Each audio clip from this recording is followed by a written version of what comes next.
Good morning. It's what happens when you're on too much medication and you get too old to handle both of them. Long time no see. Good to see you guys. Ed Penny and I've been looking forward to this, as a matter of fact, because it's a long road to get here. So, yes, sir. Ed is the director of the public policy of Southern Region, Ducks Unlimited, and Alex Littlejohn is state director of Nature Conservancy. And congratulations, first of all. It's been a long fight, not just this year, but last year in laying the groundwork. But I guess what I really wanted to share with the audience here from you guys is, what is this going to mean now? We've done it. How will we see things change for the better in a state that has some of the greatest amenities as far as outdoors? That's exactly right, Paul, and we are excited today. We were excited last week, and we've got a lot of people to thank in passing the Mississippi Outdoor Stewardship Trust Fund. It has been a long time, and Paul, we appreciate all the work you've done and opportunities you've given us to talk about this on your show as well as other SuperTalk shows. But yeah, we've got a program in place now. House Bill 606 passed several days ago, and we were very excited to see that, and I'll let Alex talk about that a little bit more, but we've got a lot of legislators to thank, so thank you, Paul.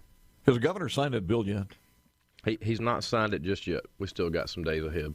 Okay, but I mean, every indication is there's no problems with it as far as you know. No, sir. No All problems. Right. Take it from here.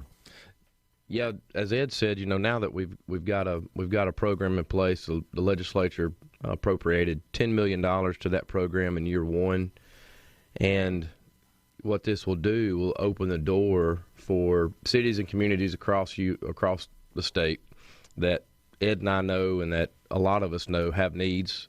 They may have some money for like a city or county park or a walking trail, but don't have all the funds in hand. They can apply.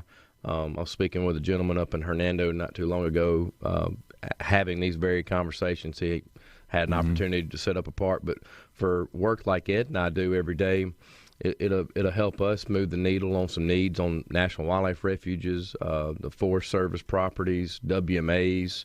We're going to take a hard look at that, and we're also going to help, push some private lands programs too as well for us. And it can be anything from wetland restoration to habitat restoration to prescribed fire needs.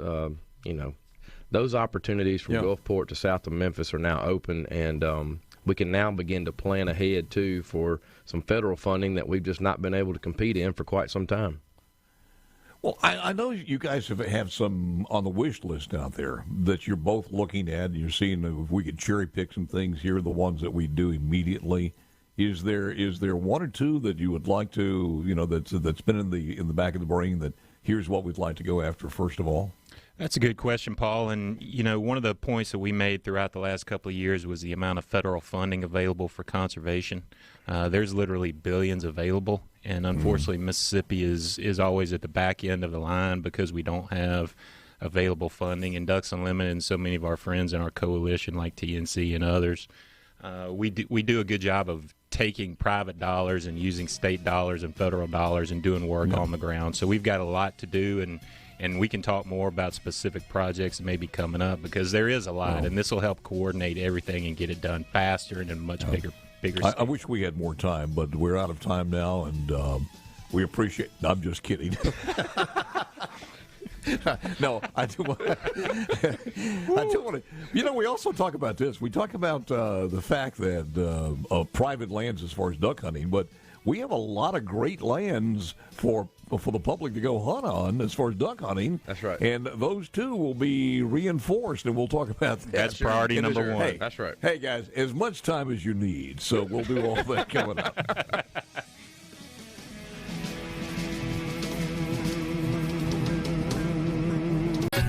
We'll be back live on a Thursday, Holy Thursday. By the way, if you're looking to secure your financial future, Trustmark's Advantage program will fit you to a T. People you trust, advice that works. It is Trustmark, an equal housing lender. And back to our guest, it's Ed Penny. Ed is the Director of Public Policy, Southern Region, Ducks Unlimited. Alex Littlejohn, State Director, Nature Conservancy of Mississippi. By the way, guys, when we talk about this has been a long effort, and we talked about last year. It's a multi-year deal of planning and everything else, trying to fly through this. Were you guys okay with the way the final bill reads, and or is it something that you hope to change in the future? I think we're very happy with where we ended, especially having gone from scratch to a brand new program in essentially 2 sessions. I will tell you that the opportunities are out there. We will probably find that those opportunities exceed the $10 million appropriation. But we've now got an Outdoor Stewardship Trust Fund and a program that's going to open up opportunities across the state for us. So we are very pleased with that. There was a little, let's talk politics on here too. There was a little bit of confusion because the House, which had been pushing the $20 million, the last minute said, all right, we'll take 10, and nobody could understand that. The Lieutenant Governor was on with me and said, I don't know why they did that, because we were ready to give 20, but I understand in the end of the day, the 20 that the Senate wanted to give was on a one-time basis and go back and look at it, and then the House said, no, let's go down to 10 and make sure it is a stable year after year. Am I correct on that assumption? That's the way we understand it, Paul. And we think $10 million is a good start. $20 million is what's in the bill and what we think we can use every year. But we're pleased to have $10 million, and we're going to make sure we use every dollar of that for the good of Mississippians. Well, and if you don't, Ed, then you lose it, because it caps off at what? It still caps off at 20, or is it at 10 now? It's capped at 20 still, so yes, so we hope that we'll get that commitment of $20 million in the future. But we got to show that we mean business and that we have projects to do, and we think that we do. So look forward. I got a grandson, in my only grandson. He's in college, and him and his gang are just. I mean, they become professional duck hunters. Can I go hunt with them, Paul? Man, I tell you what. Now that we got this done, I can actually go hunting again. Yeah. But they enjoy this, and I love seeing these young people do that. I really do. And they utilize what, a public area they have.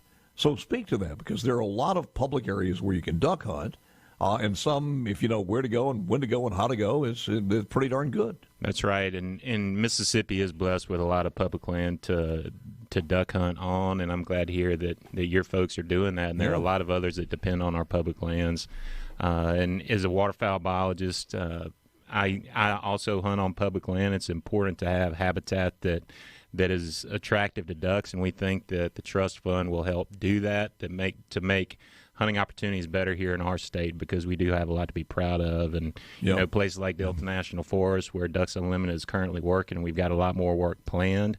The trust fund can help support all that work, because they have been battered by flooding over the last several years, and we've got to get it back to where we want it to be. So, public lands are important, not just for duck hunting, but for turkey hunting this time of year. People come from all over the state, North Mississippi, Central Mississippi, South Mississippi. It's all important. And, public waters are important. Boat ramps, access to public waters is important, and the trust fund will help support that. And, we're talking about recreation a lot, and it's so important for our economy.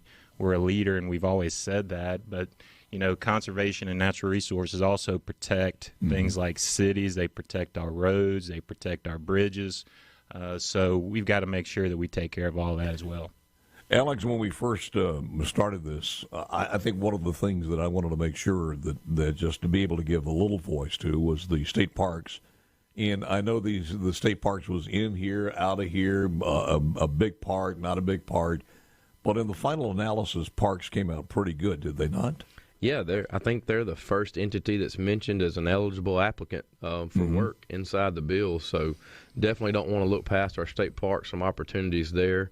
So it's definitely in the bill, and definitely I can tell you I'll be shocked if applications don't come in that don't address state parks. Well, I do believe they're in the park, in the bill and out of the bill. The other part out of the bill was, didn't we get some ARPA funds also, or use some of those for the parks?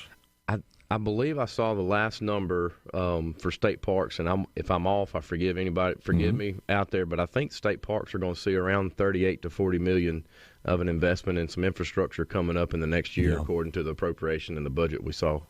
Well, and that's good news, but then you start looking at some of the analysis that was that the Lieutenant Governor did, and and it's smart to go and do an assessment of the state parks. And I stop me if I'm wrong in here, but I think the assessment came in. We needed about 100 million, 110, 130, somewhere around there. Yeah. To just bring them back into shape. That's how bad they've been neglected. I would tell you I read that too, and I believe that's correct. And I think we're going to find the same thing to be true for applications coming into this trust fund. It's going to be the needs are going to, or the amount of needs out there are going to be very evident in the first round. I can assure you of that. It's just the way it's going to be. I mean, Ed and I are in it every day, along with Wildlife Mississippi, Delta Wildlife, and others, Foundation for Wildlife Fishing Parks. We know the needs out there, and I think the first round of applications are going to show themselves to say, we've got a lot of work to do. Well, in reality, speaking politics again, you guys had a lot of people who don't hunt and fish. You know, they're bike trails, they're outdoor enthusiasts, they're hiking. That's right. And these folks were all into this too, and I think they're going to be happy with this as the projects are presented. I would hope that's the case. I think personally, I think it's going to be the case, and I think it opens everybody's eyes to those that don't hunt and fish, but also enjoy the same areas. All right, guys, what's next? What happens next after the governor signs the bill? Then we get to work, Paul. And legislation is just the first part of this, and we set the program up. We look forward to making sure that it's successful. We do have to set up some guidelines and procedures. We'll be working on that, and we want to make sure that this is transparent. We want to make sure that it helps all Mississippi, and that we spend the money wisely. How long is that going to take as far as the board formation and all that? We hope that folks are appointed by the July 1st. We want to make sure that we get as much time as possible to start working. So over the next several weeks and a couple months, we gotta not let this ball drop. Well, congratulations again. Final thoughts from Ed. What are your final thoughts on this, sir? Well, I want to thank Lieutenant Governor Hoseman, Speaker Gunn, all the conferees, Senator Whaley, Representative Lamar, Representative Kincaid. A lot of folks helped get this done over the last couple of years. Representative Bounds has been talking about this for several years, and yes, he has. They're great friends of ours, and we appreciate their hard work and dedication to this because they want to make our state better. So thank you, Paul, and thanks to them as well. You got it, Alex?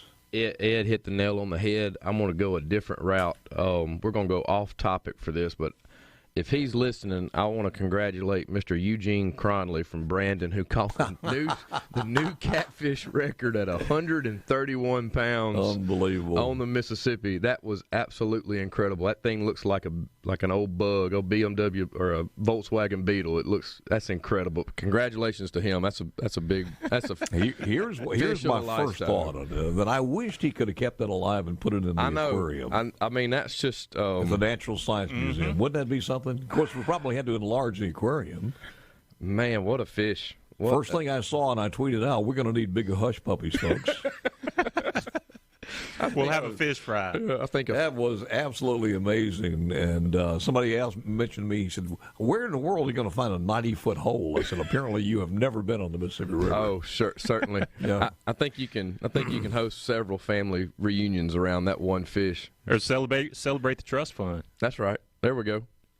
Well, some hush puppies, a little corn liquor, and some catfish is not a bad idea at all. So, guys, thank you as always. I appreciate it. Congratulations. A lot of people had a lot to do with this and pushing this, not giving up with it. And I'll tell you, you and I both of you would agree with me that as it went on toward the last of the session, we thought our chances were going to be slim to none. But everybody held out hope. It was a great win for Mississippi, and I think the proof's going to be in the projects we see and the money we see come our way.